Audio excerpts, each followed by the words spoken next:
On aurait pu boire un smoothie ou un jus pendant qu'on leur disait l'importance des jus et des smoothies. Ouais, j'ai déjà fini mon smoothie, moi. Ouais, c'est dommage. Ouais, il est là. Ah, tu t'es ouvert une noix de coco, là? Ouais, regarde, ça y est, j'ai prévu marteau pour faire ma noix de coco, la petite paille. Comme ça, tranquille, je peux vous parler et on peut faire la conférence.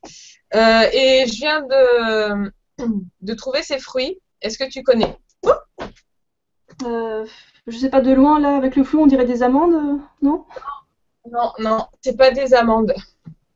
En fait, quand tu les ouvres à l'intérieur, c'est un peu bizarre. Ça fait entre le fruit de la passion et je sais pas, je connaissais pas.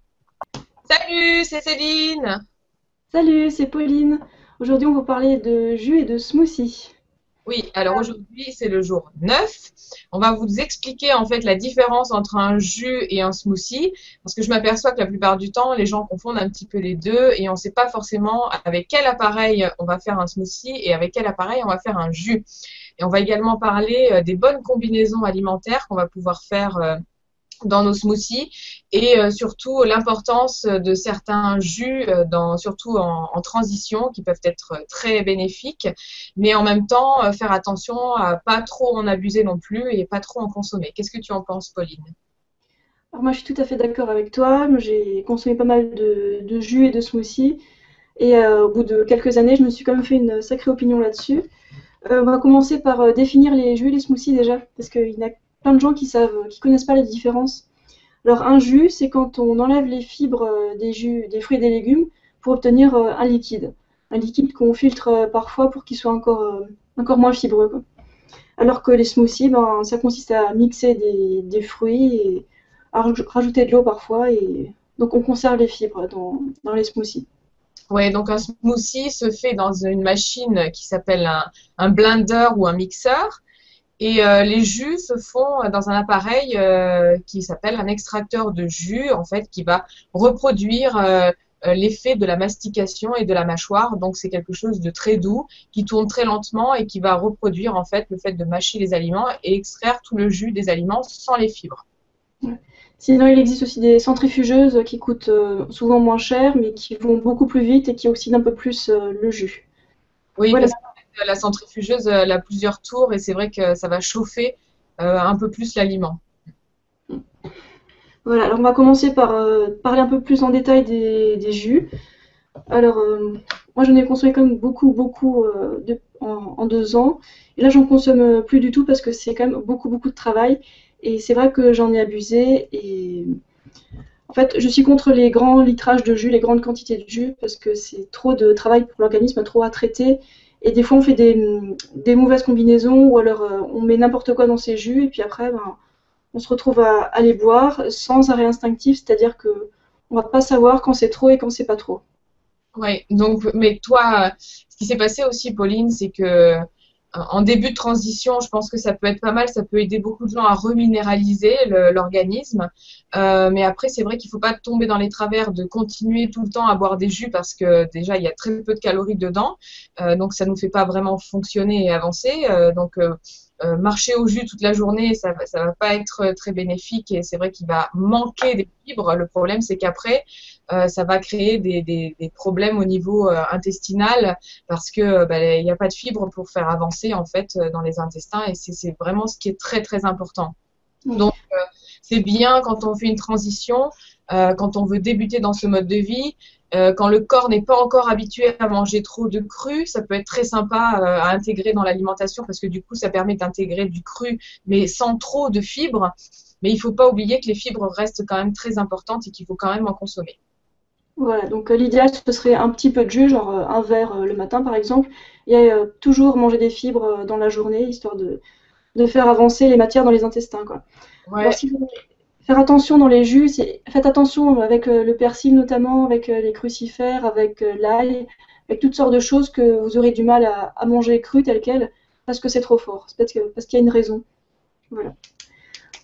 Donc renseignez-vous bien avant de faire des jus, et puis faites des jus intelligents, voilà.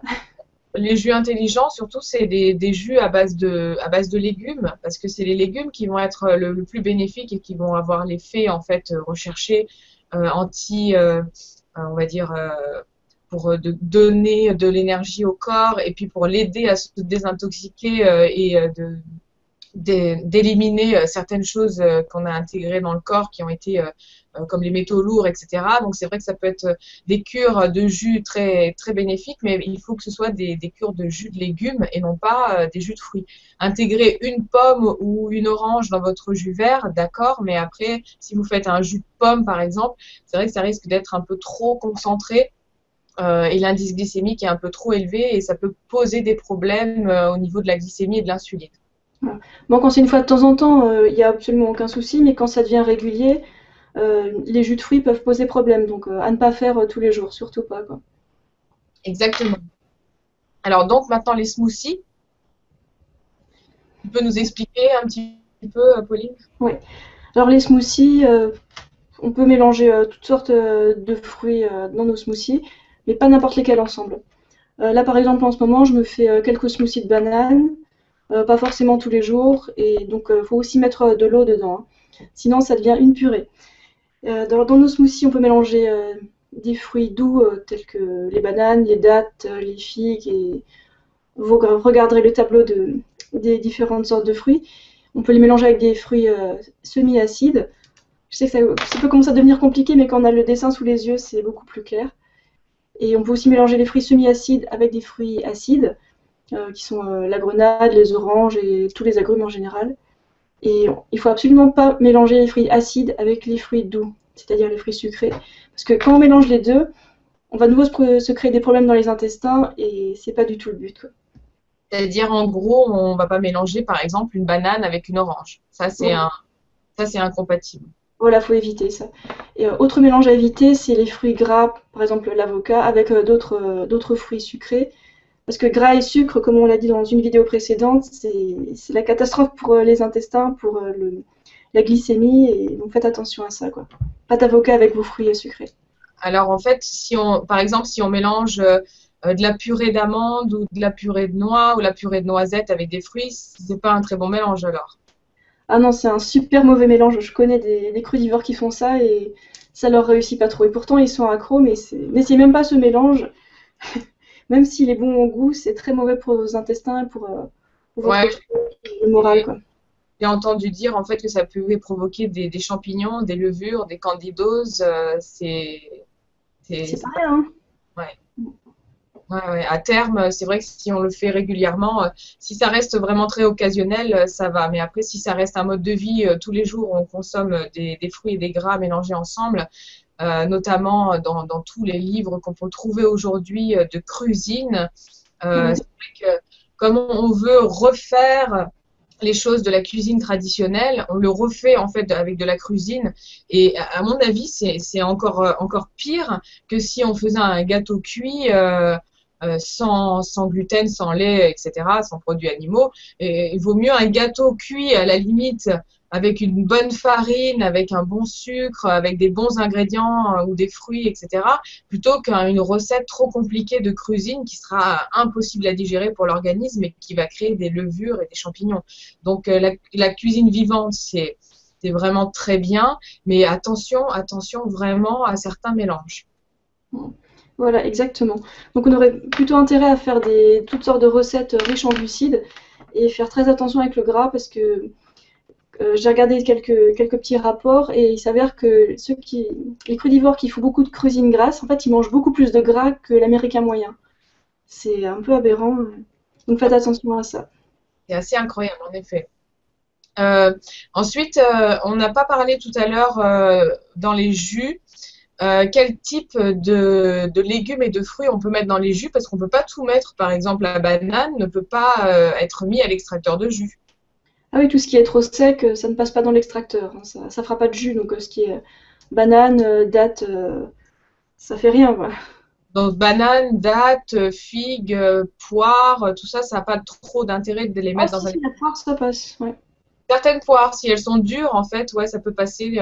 Mais Mm. c'est quand même mieux dans le blender. Tous ces fruits qui sont un peu mous et moelleux, c'est vrai que c'est mieux dans le blender de faire un smoothie plutôt que d'en faire un jus. Vaut mieux faire un jus avec tout ce qui est dur, comme la pomme, la carotte, la betterave, le fenouil, le céleri, voilà, tout ça, c'est des choses qui peuvent passer à l'extracteur de jus sans souci.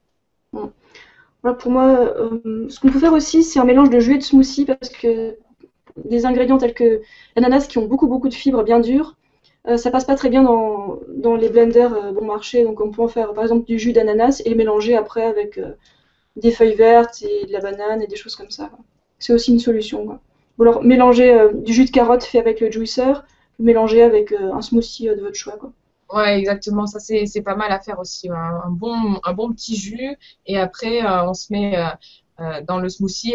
Par exemple, pour les personnes qui ont l'habitude de faire des smoothies à base de lait, donc ils sont passés au lait animal et après ils sont passés au lait végétal, le lait de riz. C'est vrai qu'il y en a beaucoup qui utilisent le lait dans les smoothies. Et donc, on peut remplacer ce lait par un jus de légumes. Voilà, par exemple. Bon, par contre, ça fait deux appareils à nettoyer après, hein. Ah oui, c'est sûr que ça fait du nettoyage, hein. Bon, après, il faut trouver des endroits qui vous font des jus et des smoothies. Donc, il va falloir. Il faut qu'on crée tout ça, hein, que ça change, qu'il y ait des barres à smoothie partout, des barres à jus. Voilà, ça serait vraiment super. Ah, mais c'est bien parti. Moi, j'en vois de plus en plus qui SM partout. Oui, oui, oui, il y en a vraiment de plus en plus. Donc, c'est vraiment super. Donc, on dit, on va boire un verre et non, on va pas boire un verre de bière, on va boire un verre de smoothie. On va se boire un jus. Voilà. Puis on peut utiliser aussi de l'eau de coco hein, dans les smoothies. Ça, c'est pas mal. Hein. De l'eau de coco, soit qu'on achète en bouteille, mais bon, ça reste quand même un produit qui est pasteurisé. Sinon, de l'eau de coco comme ça. Ouais, la jeune coco, hein, précise bien. La jeune coco fraîche, bon, qui est assez difficile à trouver, c'est vrai. Et puis, au niveau transport, bon, c'est un peu lourd. Mais bon, c'est vraiment, ça n'a rien à voir quand on les boit. Ouais. Ça se garde au frais et on en trouve dans les magasins asiatiques. Parce que ça, c'est une question qu'on me pose tout le temps. C'est où est-ce que tu trouves tes cocos fraîches? Ouais, en général, c'est toujours dans les magasins asiatiques et c'est vrai que Et sinon, encore, c'est pas dit qu'on va en trouver, quoi. exactement. Voilà. Je pense qu'on a tout couvert là pour les jus et les smoothies. Bon, ouais, on a fait un bon résumé sur les jus et les smoothies. Donc, n'hésitez pas si vous avez encore des questions, vous pouvez les poster en dessous en commentaire et puis on vous répondra. Voilà. Merci de nous avoir écoutés et regardés. Puis on vous dit à demain pour la suite du défi. Allez, à demain pour la vidéo numéro 10, pour le jour numéro 10. Au revoir!